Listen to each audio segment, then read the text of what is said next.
सोचिए, पुलिस अधिकारी जिनका काम ही है तर्क और सबूतों पर टिके रहना। लेकिन क्या हो जब उनका सामना कुछ ऐसा हो जाए जिसका कोई लॉजिकल एक्सप्लेनेशन ही ना हो।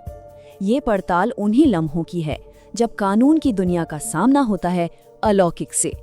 ये लाइन एक असली 911 कॉल से ली गई है और बस यही एक लाइन हमें उस अनसुलझी दुनिया में खींच ले जाती है जिसे हम आज एक्सप्लोर करने वाले हैं। एक ऐसी दुनिया जहां इमरजेंसी सेवाओं में काम करने वाले लोग भी ऐसी चीजों से टकरा जाते हैं जिन्हें वो समझ ही नहीं पाते। तो चलिए शुरू करते हैं कुछ सबसे दिलचस्प और सच कहूं तो काफी डरावनी कहानियों से। ये किस्से सीधे उन ऑफिसर से आए हैं जो उस वक्त ड्यूटी पर थे। ये वो अनुभव हैं जो उनकी ट्रेनिंग से कहीं ज्यादा थे। इस घटना को एक अलग तरह की बुराई का नाम दिया गया।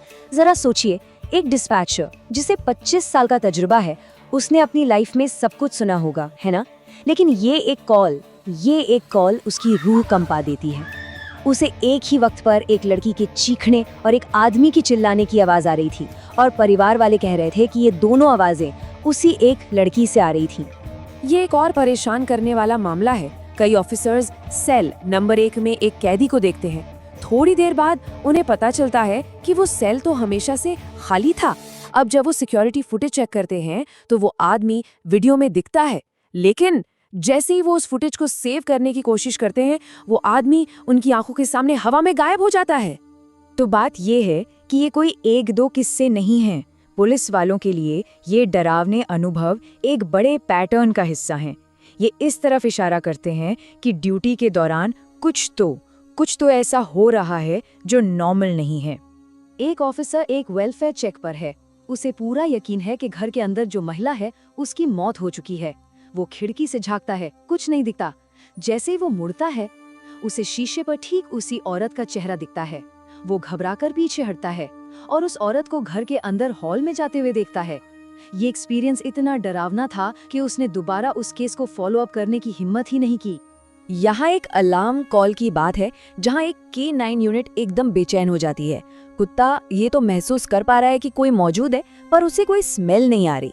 बाद में बिल्डिंग का की होल्डर बताता है कि अरे, यहाँ तो एक भूतिया कर्मचारी है जो काम पर आता रहता है।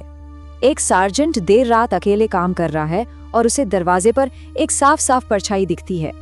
और ये कोई आंख का धोखा नहीं था, वो परछाई वहां कुछ सेकंड्स के लिए थी। बाद में दूसरे ऑफिसर्स भी मानते हैं कि हाँ, उन्हें भी उसी सबस्टेशन में ऐसे ही एक्सपीरियंस हुए हैं। लेकिन क्या हो अगर इन सारी कहानियों के पीछे कोई भूत प्रेत नहीं बल्कि कुछ और हो, कुछ ऐसा जिसे साइंस समझा सकती हो। चलिए अब इन घटनाओं को एक बिल्कुल अलग नजरिए से देखते हैं। यही इस पूरे एनालिसिस का मेन सवाल है। क्या हो अगर ये सारे डरावने अनुभव, ये परछाइयां देखना, वो अजीब सी फीलिंग्स, इन सब का कारण एक ऐसी आवाज हो जिसे हम सुन भी नहीं सकते? तो मिलिए हमारे साइंटिफिक सस्पेक्ट से, इंफ्रासाउंड। अब हम यही समझने जा रहे हैं कि आखिर ये है क्या, ये काम कैसे करता है और क्यों ये इन परेशान करने वाली पुलिस रिपोर्ट्स के पीछे का राज हो सकता है। तो सीधी सी बात ये है, इंफ्रासाउंड एक बहुत ही लो फ्रीक्वेंसी साउंड है।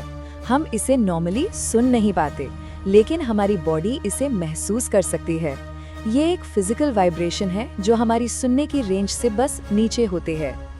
ये स्लाइड दिखाती है कि इंफ्रासाउंड असल में है कहाँ।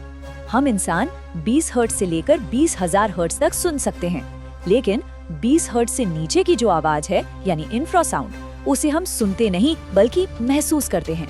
और ये एहसास अक्सर होता है बेचैनी का, दबाव का, या बस एक अजीब सी फीलिंग का। और ये चीज हमारे चारों तरफ है।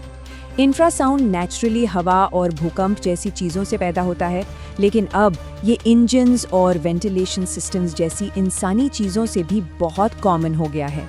ये हमारे माहौल का एक ऐसा हिस्सा है जो दिखता नहीं पर हमेशा मौजूद रहता है। अब आता है इस पूरी पड़ताल का सबसे जरूरी हिस्सा। अब हम उन भूतिया पुलिस रिपोर्ट्स और इंफ्रासाउंड के साइंटिफिक इफेक्ट्स के बीच सीधा कनेक्शन बनाने जा रहे हैं।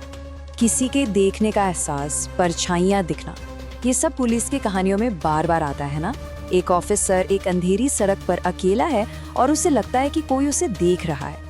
फिर उसे एक ऐसी परछाई दिखती है जिसे वहां नहीं होना चाहिए। तो अब जरा साइंस की तरफ देखिए। ये डेटा दिखाता है कि इंफ्रासाउंड की अलग अलग फ्रीक्वेंसी हमारे शरीर पर कैसे असर डालती हैं। देखिए, 4 से 9 हर्ट्ज की रेंज में बेचैनी की सामान्य भावना पैदा हो सकती है, बिल्कुल वैसी ही फीलिंग जैसी उन ऑफिसर्स ने बताई थी। ये सिर्फ एक एहसास नहीं है, ये एक फिजिकल रिएक्शन है। और ये एक्सपेरिमेंट तो मनोवैज्ञानिक असर को साबित ही कर देता है। जब एक कॉन्सर्ट में म्यूजिक के साथ चुपके से इंफ्रासाउंड जोड़ा गया तो लगभग 22% लोगों ने ठीक वैसी ही डर और बेचैनी की फीलिंग्स रिपोर्ट की जैसी उन ऑफिसर्स ने की थी। उन्हें पता नहीं था कि ऐसा क्यों हो रहा है, पर उन्होंने उसे महसूस किया। उस ऑफिसर का वो तेज फिजिकल रिएक्शन याद है? उसने कहा था, ऐसा लगा जैसे किसी ने मेरे सीने पर बल्ले से मारा हो, मैं सांस नहीं ले पा रहा था। ये एक ऐसी सनसनी थी जो अचानक बिना किसी वजह के हुई। तो सबसे जरूरी बात ये है कि सीने पर चोट लगने जैसा फिजिकल सेंसेशन या परछाइयां दिखना, ये सब हमारी बॉडी का उन powerful low frequency sound waves पर एक रिएक्शन हो सकता है। कुछ इंफ्रासाउंड फ्रीक्वेंसीज हमारी आंखों की पुतलियों में वाइब्रेशन पैदा कर सकती हैं, जिससे हमें वो चीजें दिख सकती हैं जो असल में वहाँ हैं ही नहीं। तो हमने एक भूत की कहानी से शुरुआत की थी और अब हम एक साइंटिफिक थ्योरी तक आ पहुंचे हैं, जहां ऐसे एक्सपीरियंस जिन्हें अलौकिक माना जाता है उन्हें फिजिक्स और बायोलॉजी से जोड़ा जा सकता है। इसका मतलब ये नहीं है कि ऑफिसर्स के अनुभव झूठे थे, बिल्कुल नहीं, बल्कि ये उन अनुभवों को एक तरह से वैलिडेट करता है, पर हमें एक साइंटिफिक एंगल देता है जिसके जरिए हम समझ सकते हैं कि शायद असल में क्या हो रहा था। जो महसूस किया गया वो एकदम असली था, पर उसका कारण शायद हमारी समझ से परे छिपा हुआ था। और यहीं पर एक आखिरी सवाल खड़ा होता है, ये जानकर कि एक न सुनाई देने वाली आवाज हमें भूत दिखा सकती है, क्या ये उस अनुभव को कम डरावना बनाती है या और ज्यादा? ये इंसान के परसेप्शन, पैरानॉर्मल एक्सपीरियंस और फिजिकल दुनिया की उन अनदेखी ताकतों के बीच का एक बहुत ही दिलचस्प मोड़ है। सोचने वाली बात है ना?